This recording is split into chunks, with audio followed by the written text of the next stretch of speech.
So, can you maybe correct me on any of the things I gotten wrong, elaborate on some key things, and describe that experience in general? So here's what I know. So yeah, we went out on our mission to go train, and they canceled the mission, and they sent us on. There's all kinds of rumors out here. There's all kinds of after this has come out. So originally it was the four of us. There's 2 jets, 2 people in each jet. They're F-18Fs.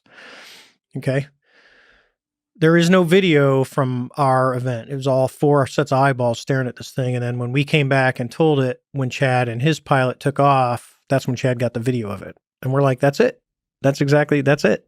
And So when you say eyeballs, you mean literally your eyes are seeing a thing. yeah. So as we're flying out, we get vectored. They come up and tell us, hey, we're going to cancel training. This is a USS Princeton. So this is a Aegis cruiser.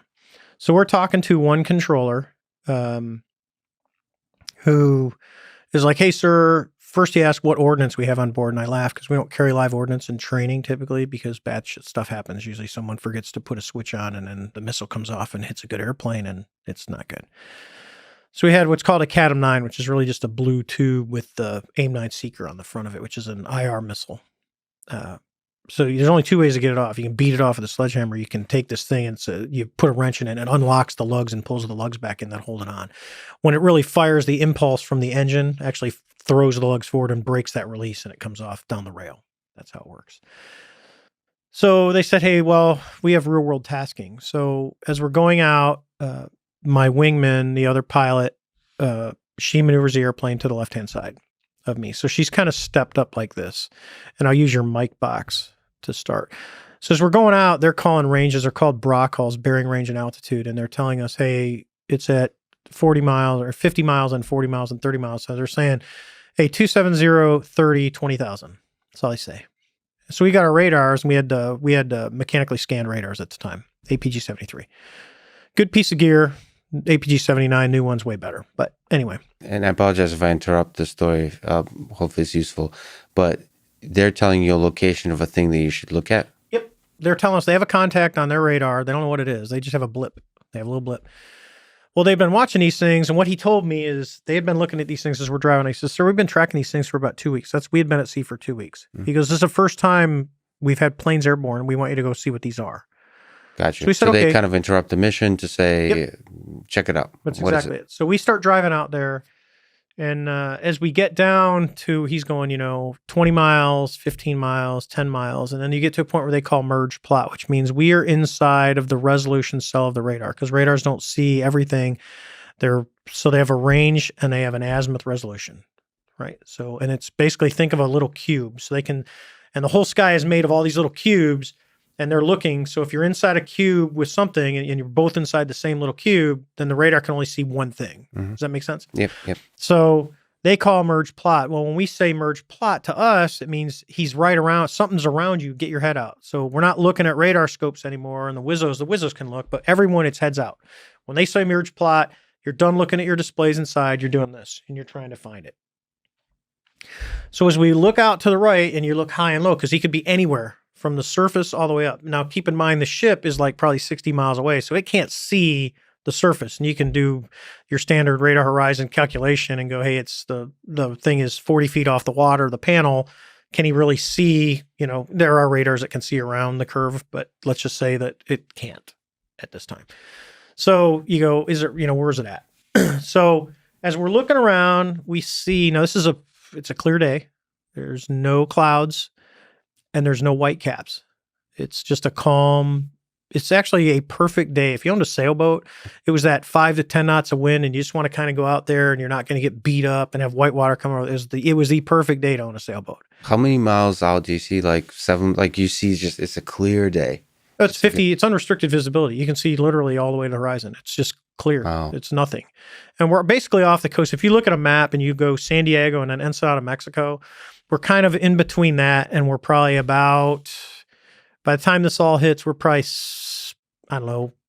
80, 100, I don't know, but somewhere out, it's pretty far off the coast. Perfect visibility. But from 20,000 feet, you'd be amazed. You can do the calculation. You can see stuff, you'll see land 50 miles away. Mm-hmm. You can see, and when you're looking at a continent, it's really easy to see you're not looking at an island. I mean, you're looking at Mexico.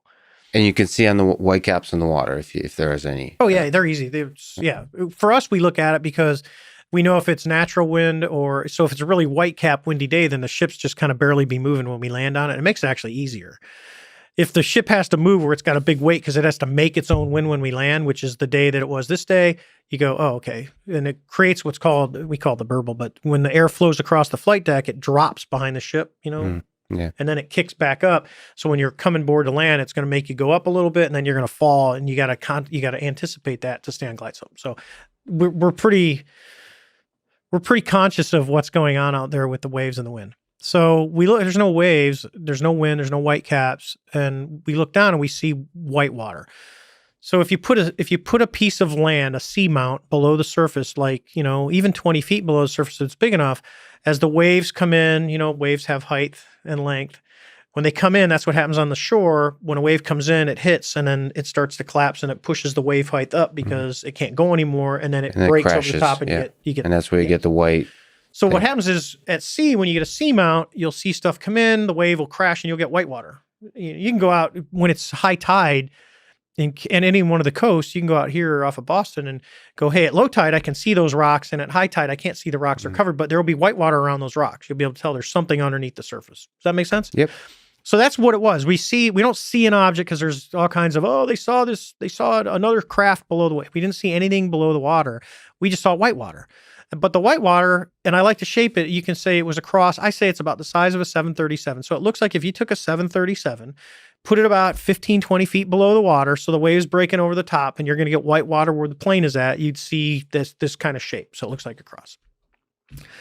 So as we're looking down off the right side, the backseater in the other airplane, Jim, says, this is that talking in partials again. He says, hey, skipper, do you? And that's about what he gets out of his mouth. And I go, what the hell is that?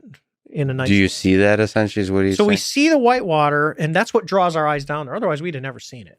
So we see this I would have loved water, to see the look on your face when you see that. Like, and then we what? see this little white tic-tac because we're about 20,000 feet above it, and it's going basically north-south and then east-west, north, and it's abrupt. It's very abrupt. So it's not like a helicopter. If a helicopter's going sideways and it's going sideways left and it goes right, what it'll do is it's got a speed, it slows down because there's inertia, and it stops, and then it goes back the other way. This thing's not. It's like left, right with no. So moving in ways that doesn't feel intuitive to you at all of the things you've seen in the past. So as a pilot, the first thing you think is it's a helicopter, right? So you go, oh, what is? Because when we see it's moving, we're like, oh, helicopter. So the first thing you look for to see if it's a helicopter when they're doing that, because usually when they get down there towards that 50 feet, you'll get rotor wash. You see it in the movies when the helicopter's by the water, the water comes up the sides because the downdraft, like a thunderstorm will do that. It pushes the air down and then it has to come out the sides. So you see it and you go, well, there's no rotor wash. What is that thing? So by this time we're driving around. So if we were at the 6 o'clock, we're driving around towards that 9 o'clock position, and we're just watching this thing. And it's still pointed north-south, and it's going left, right, and it's kind of moving around the object. And if I had to say it biased itself, it was biased towards the bottom half. So if you've got the east-west and then the north-south kind of across, it's hanging out on the southern thing that's hanging out. It's just kind of moving around, up, down, left, and it's crossing over it, and it's going up. It's just kind of, so now we're like, oh, what the hell is that? So then I go, hey, I'm going to go check it out. And the other pilot says, I'm going to stay up here. And I said, yeah, stay up high, because now we get a different perspective. Mm-hmm. So she's up here and I'm down here as I'm descending. She can watch, because right now all I'm watching is the tic-tac. She can watch me and the tic-tac. So she gets a God's eye view of everything that's going on, which is really important. You'll hear people say it's high cover, whatever. She's watching me, it's perfect as the story goes on, because it gives us two perspectives, of a perspective that's about 8,000 feet above us when that thing disappears. And they don't, because if it's just like, oh, I lost it, and they go, no, it's over to the right, we can still see it. We all lost it at the same time. So as we come down, we get to about 12 o'clock and I'm descending, and it's an easy descent. I'm doing about 300 knots, which is a really good airspeed for the airplane for maneuvering, because I have everything available to me at that speed. So I'm coming down. And as I get to 12 o'clock, as the tic-tac's doing this, it's like it's aware of us, and it just goes bloop, and it kind of points out towards the west and starts coming up. So now it's obviously knows that we're there. Whatever this thing is, it knows that we're there. So as we drive around, it's coming up and I'm just coming down. I'm just watching it. Now you gotta remember, this whole thing is like 5 minutes. This is not like we saw it and it was gone. Yeah. Or, I saw lights in the sky and they were gone. We watched this thing on a crystal clear day with 4 trained observers to watch this thing fly around. So we're like, okay. So I get over to the 8 o'clock position and I'm a couple thousand feet above it. And it's I'm probably at about 15K, I think it is. I think that's my story is about 15. It's just estimating. So you can see it's just a really easy descent because. So what's 15K? 15,000 feet. I thought it was 8,000. No, the other airplane ends up about. So I'll get to that. Okay, so, gotcha. Sorry. So they're still at about 20,000 feet. So they're driving and around. then you're above us. slowly And I'm descending. They're staying up there. So I'm kind of doing this as they drive around. Okay. So I'm looking at this thing and it's about the 2 o'clock position. We're about the 8 o'clock position. And I'm like, oh, I've got enough altitudes. I'm going to cut across the circle. And I tell the guy in my back seat, dude, I'm going to do this. He's like, go for it, Skip. Cause I was a skipper. So I cut across the bottom.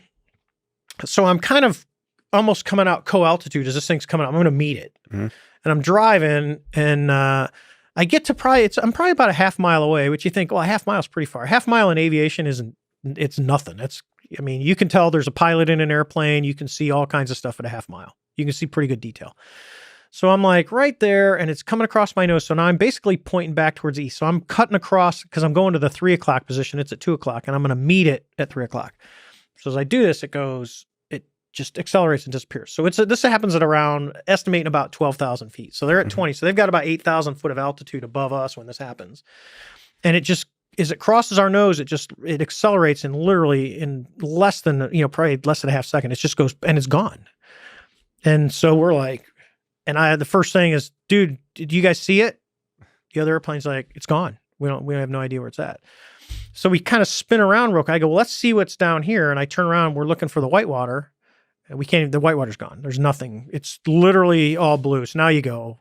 And I remember telling the guy in my back seat, I go, dude, I don't know about you, but I'm pretty weirded out because this is, I had at the time like 30 some hundred hours of flying. I'd been doing it for 18 years. It's nothing like anything you've seen. No. So as we turn, we go, well, let's just go back, because now I got to put on my real hat, which we have to train because we're getting ready to deploy to, overseas. So we got to get our training done. So that's my mindset, especially as a CO, because I got to get training out of the flight time because I'm responsible to do that. So, hey, let's go back. And the guy who's going to be the bad guys is the CO of the Marine Squadron. And so Cheeks is at the other, he's listening to all this happen, because he's just like, because when he first went out, they were going to do him, but the little Hornets, the Legacy Hornets, the F-18Cs, don't have as much gas as the Super Hornets. So he had launched first and they were going to do him. And then when they knew we were off the deck, they just told him, hey, go to your cap point down south and we'll pass this off to the Super Hornets. What's a cap point, by the way? That's where we hold. So it's called a combat air patrol point. So we're just going to hold at one end. He's going to hold at the other end. It's kind of like, hey, you guys are going to get, think of it, if it's a football field, we're going to sit on one goal line. He's going to sit on the other goal line. And when they say go, we're going to run at each other and then try and do something in the middle of the field and then go back to our reset points. Okay. So you're talking to him. He's listening to He's just listening. We don't talk to him at all. Okay. He's just listening. He just dials up because they know that we all know the frequencies. So he's listening to what's going on. Because they canceled training. So what else is he going to do? He's just going to hang out there and do circles while he's waiting for him and his wingman. So they're listening to all this go on. And then at this point you move on. Yeah, we come back up to train. We go back as we're flying back. The controller, because we're talking to the kid on the Princeton. They're called OSs. They're operations specialists. They're the ones that run the radars. And we're talking to him, and he's like, "Hey, sir, you're not going to believe this, but that thing is at your cap. It showed back up. It just popped up. This is like 60 miles away. It just reappears." We're like, "Oh, okay." So we got the radars out. We're looking for it. We get out there. We never see it. We never see it again. We do what we need to do. We come back to the ship. Of course, now we're like, oh, this is going to be, I told him, I go, dude, we're going to catch shit for this. When we get back to the ship, word's going to get out and we're just going to catch maximum shit. And we did. Yeah. And it's kind of that joking, so the ship plays movies. We have movies on the boat and they do 12 hours of movies. So they repeat because there's a day check and a night check. So the same movies in the morning and night play. So you never get to watch a whole movie on the boat, which drives my wife crazy because I'll watch stuff on TV that way too. I'll be like, oh, hey, I've seen this. And then I'll jump into a movie in the middle and then I'll pick it up later and I'll see the beginning and I'll put it all together because that's how we have to do it because we're so busy. Well, the movies became, it was Men in Black, Aliens, Independence Day, definitely going to catch some shit. Oh, we did. But let me just ask some dumb questions. So just take him, because it's whatever the heck you saw, whatever the heck happened. It's one of the most fascinating things, events in recent history. So whatever it was, it's interesting to talk about it, different kinds of angles. There's no good answers, but it's interesting to ask some dumb questions here. So first of all, you mentioned, so you saw at some point XY, and then somebody in the Princeton said, "You're not going to believe this, sir. It's at your cap point." Now, that's a different place. How the heck did it know what your cap point is? That's a good question. And that's the one, if you don't, no one, we don't tell it, we don't broadcast it. We have a waypoint in the system. But I don't know, maybe it knew where we were going, because we use the same one day after day after day. Right, just use it. But it obviously knew. But you never saw it there. Never saw it there. Chad, when he took off, when he got the video, we landed, we told them, "Hey, look, we just chased this thing." They're like, "What?" I go, "Chased it." And they're like, "What?" I go, "Dude," and I go, and I told him, I said, "Dude, get video." And he goes, and that's how he is. He's like, "Oh, I'm going to go." And he was determined that he was going to find this thing. So when you look at his video, and this is the stuff that isn't out, that they don't see, because not all all you see is the FLIR tape. That's the targeting pod, the forward-looking infrared receiver. I'll probably overlay the video, but people have seen it. When he goes out, it's, what he's looking at on his displays is he has basically 2 radar displays up. He has azimuth and range on the right one, and he has azimuth and elevation on the left one. So this is called the ASL display, and this is basically the PPI, which is you're at the bottom of it. You're at the bottom of the square. It's really taken it's taken a cone, because a radar really looks left and right from a point, and it squares it out. So the entire bottom of the scope that we look at is us, because they do this. They square it off. So he goes out, and when he first sees it, he gets a radar return on it, because when he's not trying to lock it. So the radar's just throwing energy out and getting it. It's a Doppler radar. So when it's in search mode, that's all it's doing. It's going, "Oh, I can see you. I can see you." And it's looking for a return. So he gets a return. So he wants to see what it is, because all you get is a little green square, unless it builds a track file on it. Well, the little green square is just sitting there. It's not moving, because it's sitting in one spot in space. He locks it up. When he goes to lock it up, now he's putting a bunch of energy on it. Yeah. So he's telling the radar, "Stare down that line of sight, and whatever's there, I want you to grab it and build a track file on it, which will tell us how high it is, how fast it is, and the direction that it's going." Okay? The radar's smart enough that when the signal comes back, if it's been messed with, it will tell you, it'll give you indications that I'm being jammed. So that's all it is you send the signal out, it manipulates the signal either in range and velocity or whatever, and it sends it back. And the radar was smart enough to go, "That is not a return that I'm expecting. Something's messing with me. I'm being jammed." And it shows you, and it puts strobes up. It gives these lines on the radar, and it does some stuff. So you can immediately, well, it does. It goes full into it. It's being jammed in about every mode you can possibly see, because everything comes up, and this aspect gets long. It's all kinds of, I don't want to get into details, but you can tell it's being jammed. So, and as you said on Rogan, by the way, that jamming is an act of war. Active jamming is, when you actively jam another platform, yes, it's technically an act of war. Feels like you should be freaking out at this point. I mean, he does it, and then in the back seat, so they don't have a stick and throttle. They have their side stick controllers, so they can control all the sensors, and they can just toggle around and do stuff. So he has the ability to just move one switch real quick, and it will go from that azimuth elevation on the radar to the targeting pod. Well, as soon as he commanded the radar to look at that target, the targeting pod goes, "Oh, what's over there?" And it'll stare, because it goes down the line of sight, because all the systems are hooked together. You can decouple them, but they're going to automatically couple up. So when he castles over, it's a switch. It looks like a castle switch. What's a castle? So when he moves that thing to the left and he swaps the displays out, and he says, "Instead of looking at the radar, I want to look at the targeting pod," he sees it on the targeting pod, because the targeting pod's already looking there. And now he's on a passive track, because he's not literally sending any energy out. He's just receiving IR energy from the Tic Tac. And then the system itself will track the pixels and the contrast differences. It depends on what mode you're in. So it says, "Oh," and that's where those little bars you see in the video, where the bars come up left and right. Doing some vision-based tracking. That's exactly what it is. So, and then that's the video. He goes through, changes zooms, changes the mode. He goes through all the modes. So there's the narrow, medium, and wide. So wide is far away, medium, and then narrow. And then there's the TV mode, and he goes from IR mode to the TV mode. The cool thing with the TV mode is narrow IR mode is only medium TV mode. So you can actually get closer with narrow TV mode. It's got a better zoom capability when you go into TV mode. So he goes through all those things, and that's when you see it going from a black background to a white background. He's trying to figure out what the heck is this. Well, yeah, and he wants to get as much data as he can on it based on the different modes instead of just staring at it going, what is that thing? Yeah. Granted, the video has been out. It actually was on YouTube for years. And before the government released it. It was leaked 2007? I got the guy that was in my back seat sent me an email, and I had retired. So this is about, because I was working down in San Diego. So this is about 2008, early 2009. He sends me a link to strangeland.com, which is not suitable for work. Oh, yeah, it's top notch. Yeah. And he says, hey, I can remember the email. Hey, Skip, does this look familiar? And I look at it, I'm like, how the hell did that get on strangeland.com? So next thing you know, it ends up on YouTube, which was cool because you can send a YouTube link to someone. You don't send strangeland.com to someone because you don't know what you're going to get. Yeah. It's like Googling kittens. Yeah. So it ends up there somehow. So it gets on YouTube, which was cool because I would go out with my friends and we'd be drinking and they go, dude, what's the coolest thing you ever saw flying? You know, it's kind of like you were asking what it's like. And I go, oh, dude, I chased a UFO. And they're like, get out. And I'm like, no, seriously. So this is literally how it happened. So I was sitting with my friend, Matt. So Matt and I did he was the guy in my right seat of the A6 when I did my very first night trap, right? And we were friends to this day, right? Because when you do stuff like people like that, you know, I had to have faith in him. He had to have faith in me. You know, they become like your brother. Yeah. And these are guys that literally, you know, I don't talk to him on a regular basis. Like Chris, who works at Apple. If Chris called me up tomorrow and said, dude, I need help, I need this, I'd be like, all right, let's figure this out and let's do it. Because they're like family. You do it. And most Navy guys, we don't send letters to each other weekly.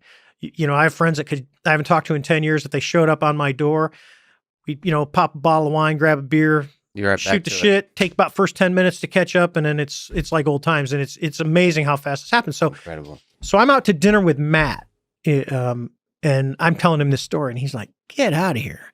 So he goes back and he tells our friend Paco. Paco has fightersweep.com. It's a blog site. So Paco's obsessed. Like he is way into UFOs. Yeah. So Paco calls me up. He says, dude, I was talking to Maddie. That's what we call him. He goes, I was talking to Maddie. He goes, dude, you got to tell me this story. So I'm like, all right. So I spend a chunk of time. And so he calls me one day and I'm like, I get a voicemail. Hey, give me a call. So I call him up and he answers the phone, but I can hear people in the background. And I go, hey, dude, what's going on? He goes, hang on. I got to put you on speakerphone. I go, what are you putting me on speaker? He goes, you got to tell the story. I'm having a dinner party. You got to tell the story. So he's literally having a dinner party with his cell phone in the middle of the table as I tell a Tic Tac story. Yeah. So he calls me up again. He says, hey, I got this blog and he just writes about fighter stuff. Like he wrote about, we call him the shit hot break. That's a guy that when you're landing on a carrier comes and turns and gets ready to land really fast, like breaks it off right at the back of the ship. And one of the guys, when we were junior officers on the USS Ranger, one of the department heads in the other squadron was a guy, Nasty. And Nasty was notorious for coming in a Tomcat and cranking off the shit hot break. Right. So he literally wrote a thing about the shit hot break with Nasty. And there's another guy, or Mav was one of our landing signals officers for the air wing. It's a good article on how this was and how, you know, it kind of forms you in naval aviation. It's kind of being part of the club. So he's like, I got to write about this thing. I'm like, what? He goes, I got to write about it. I go, all right. I go, because at first I would say no. I'm like, dude, I don't want this out there. So you haven't really before then talked about it much. No, my wife didn't even really know the whole story. Why? Just as a comment, is it just because you caught some? No, it was just. I'll tell you what. 3 days we had the incident. For about 2 days, they played the Goofy movies. There's a comic on the back of the Air Wing schedule that they would put. It was like first one was a Far Side, and the second one was me and the guy in my back seat, and it was Men in Black, but it had our names, you know, protecting the Nimitz battle group type stuff. It's just funny shit like that. Yeah. So that was just, to me, it wasn't that big of a deal. It was like, okay, that's weird. We're never going to know what it was. I want to get out because this is important because there's all kinds of rumors. There's a group of folks that no one ever came out in suits to talk to us. Nobody looking like me. No. Came out on a no one came out on a helicopter. No one came out on an airplane. you get, I was told to turn over this classified. What's funny is all the COs, and several of them are still in the Navy. There's one that is I think he just finished up. He was a captain of an aircraft carrier, so he'll end up making admiral and all that stuff.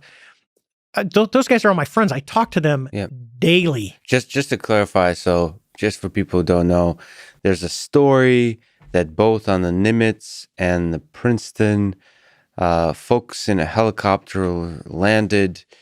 They showed up. They took the data, quote unquote. So all the sort of recordings associated with this incident, and they took it and presumably deleted it. There's a kind of story to that. And then from what I've seen, you said that you believe, just like we were talking about offline, that jokes spread faster than or just rumors spread faster than anything on these ships. That it might have been a joke that started, and well, they did. So here's the joke. Yeah. So they had come down, right? We had the tapes, and they were Chad's tapes. So we use those tapes over and over again. They're consumable, but remember, I have a budget as a squadron, so I have a budget. So I have to buy those tapes. I have to, all that stuff that we use, I'm accountable for. Yeah. And the tapes are actually classified secret because of the data that's on them. Yeah. Okay. So we had the tapes.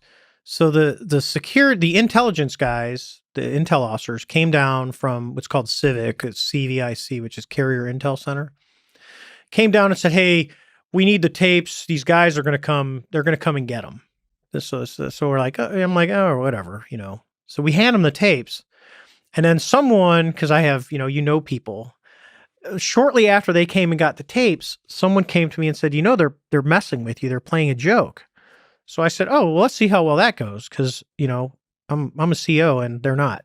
And so I went down to Civic, and I think he was a lieutenant or a lieutenant JG. So he's way junior to me. And I said, hey, I want my tapes back. And he looks at me and I go, I know you guys are pulling my leg. I know there's no one came out. And I go, and you have about 30 seconds to get me my tapes before I start tearing this place apart. That's literally what I told him. And I said, and if your boss has an issue, he can come and see me, because it's not going to go well. I said, because this is bullshit and I need those tapes. Then he literally walked right over to a filing cabinet, opened it up. They weren't in a safe. He opened up a filing cabinet and pulled them out and handed them to me. Mm-hmm. I said, and I basically said a few things to him, like, don't ever fuck with me again. Yeah. And I left. I had the tapes. So no one came out. There's no flying going on when all this is happening. And I took the tapes back, and then I copied the tapes. So I took 2 brand new 8mm tapes and I copied the sections that I want. So there's a rumor too that, the original FLIR video is 10 minutes long, and there's one of these petty officers is saying, I saw it. That's total crap. The original video is about 1 minute, 30 seconds long. What you see on the release video is the entire video. So you have mentioned, I apologize if I say stupid things, please correct me. But you have mentioned that, like on Rogan, I think, that you watched it on a bigger screen. It felt like it was higher definition. So let me ask the question: is there a higher definition version, do you think, of the FLIR video that would give us more pixels and more information, presumably because of the high number? I would doubt it, because I don't know where the stuff that the government released, I don't know where they got it. Okay, so the stuff that was on Strangeland and YouTube, someone pulled off of a secret. It looks like a rack. There's tape machines in there, and it gets converted to digital and stored on a hard drive, and they pulled it off that hard drive and they put it on YouTube. No, it's just like, anytime, even in digital media, the more you copy digital media, there's some quality that degrades. Yeah.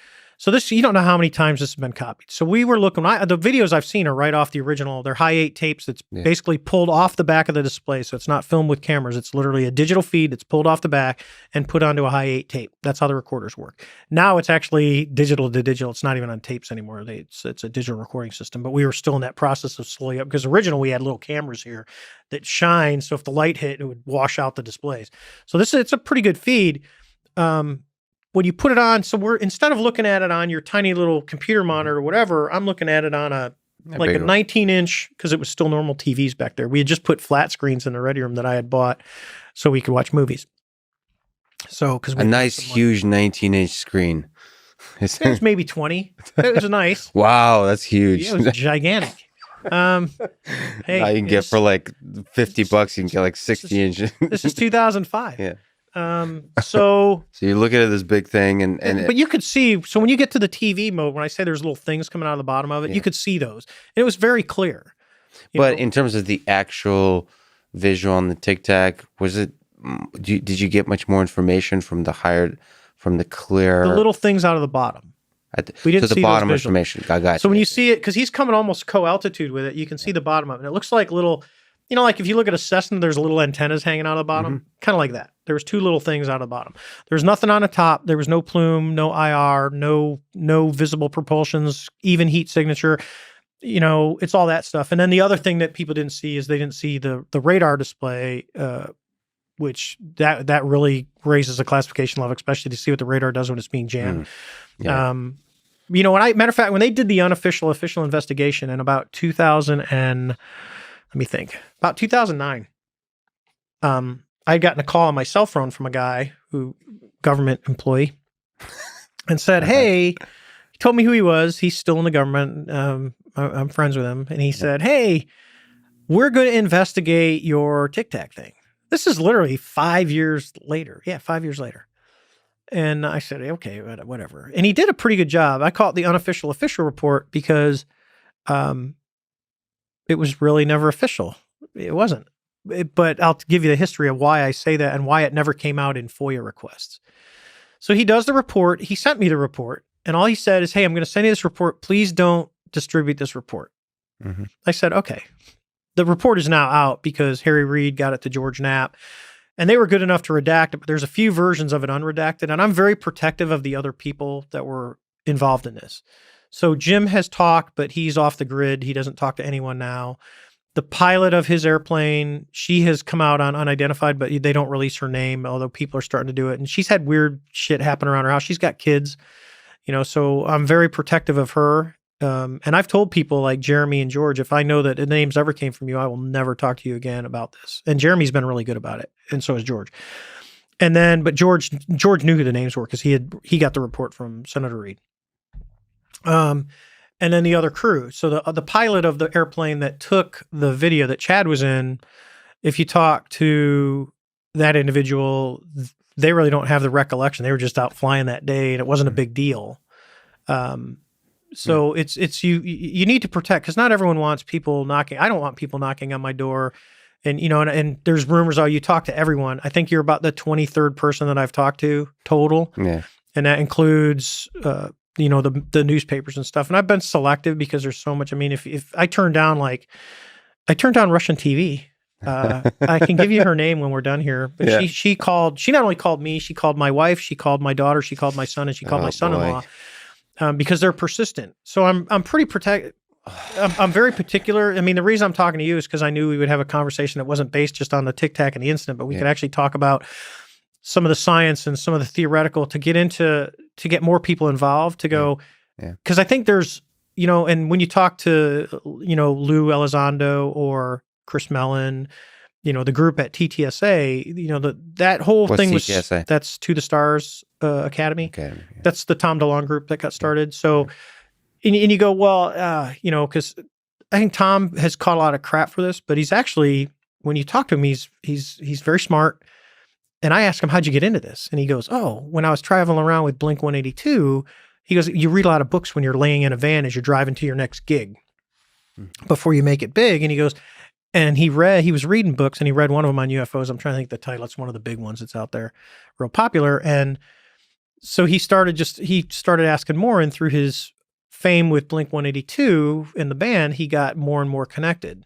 If you talk to Chris Mellon, who is an Undersecretary of Defense for Intelligence, and he's part of the Mellon, dynasty, from Carnegie Mellon type, very, very smart. He knows, he definitely knows how the government works because he worked there. And so when I went down to DC to talk to people, he's one of the first people I'll go to. When I did Tucker Carlson about a month and a half ago, I asked, he texted me. I texted him, Tom, Lou, to go, hey, because they were like, you got to do it. Because I'd turned Tucker down a couple times before, and his producer had called me, and I'm like, all right, I'll do it, because those guys are like, you got to do this for us. So from my perspective, just to give you some context, so To me, there seems to be some stigma. So I come from the scientific community, and I really appreciate you talking to me today.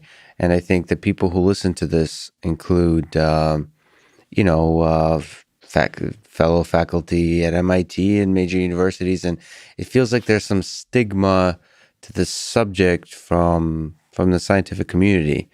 A lot of people, especially when they hear your story, are like, "Wow, this is really interesting," but you don't even know. You're afraid to talk about it, and two, you don't know what the next steps are. Like, how can we seriously try to think about what you saw? How to think about how we further look for things like it, how we develop systems and plans for how in the future we can immediately collect a lot more data and try to react properly, try to communicate, try to interpret this in the best way possible from a scientific perspective. And I just would love to remove stigma from this subject. Well, I think that's the first step. We have done in this country an absolutely terrible job with these things. So you go, and I joke, go back to Roswell. So the first reports that came out of Roswell was, we have this crash flying saucer. That's literally what came out. And then magically the next day, it's a weather balloon and they're showing you pieces of Mylar. And you go, well, that doesn't look like what they showed us yesterday. Then you get into Project Blue Book, so there's that whole series about Project Blue Book. But the bottom line of Project Blue Book is it really did two things. It investigated sightings and it did everything it could to debunk and disprove, to the point where it actually went to discredit, to make you look. So there's always been this, I don't know if you'd call it an aura around it or a mystique about UFOs, that if you're talking about them, they're nuts. With ours, because I'm not a UFO guy. I'm not a junkie. If you ask me, do I believe that there's life outside of Earth? I would say you probably have a better chance of winning the mega ball lottery than we're the only planet that has life on it in the universe. It just, the odds are against it. If you just do the math, you have to accept, because if there only has to be one other planet that has life on it, and then I win and you lose. And then more and more science is showing that there's habitable planets out there. That, everything we've learned so far, and we know very little, but everything we've learned so far about the planets out there, exoplanets, Earth-like planets, it seems that it's very likely that there's life out there. Intelligent life is another topic, but life. Well, we as humans, and even more as Americans, we have this hubris about us that says, ha ha, we are it. And you go, not so much. Maybe we're not so intelligent. Because we are, it's just how we learn. So, our main mode of transportation and what people figured out, years ago was the internal combustion engine, which led us to jet engines and solid rocket fuel. What if you're in another planet where you figured out the ability to create a gravity field, or you used, because electromagnetics are becoming bigger and bigger and bigger. Catapults on ships were steam powered, and the new Gerald Ford is electromagnetic. Roller coasters used to use a chain to get you to the top of the hill. Now they shoot you with electromagnetics and you're going. So there's a whole new realm of propulsion that, sometimes it's our ability to develop the technology to support the theory. Mm-hmm. We are just now proving, recently, theories that Einstein had where people actually joked about them. And now we actually have the technology to prove that gravity can bend light. We have proven that. So you look at it that way and you go, well, does that mean that, 70 years ago Einstein was wrong, or 80 years ago Einstein was wrong? Or do you go, we just didn't have the ability to look that deep into space to actually find something that we could to actually measure? And, and I've seen this. And that's just 100 years and the kind of things that can happen in a few centuries. Look what we've done in the last 20 years. Yeah, it's crazy.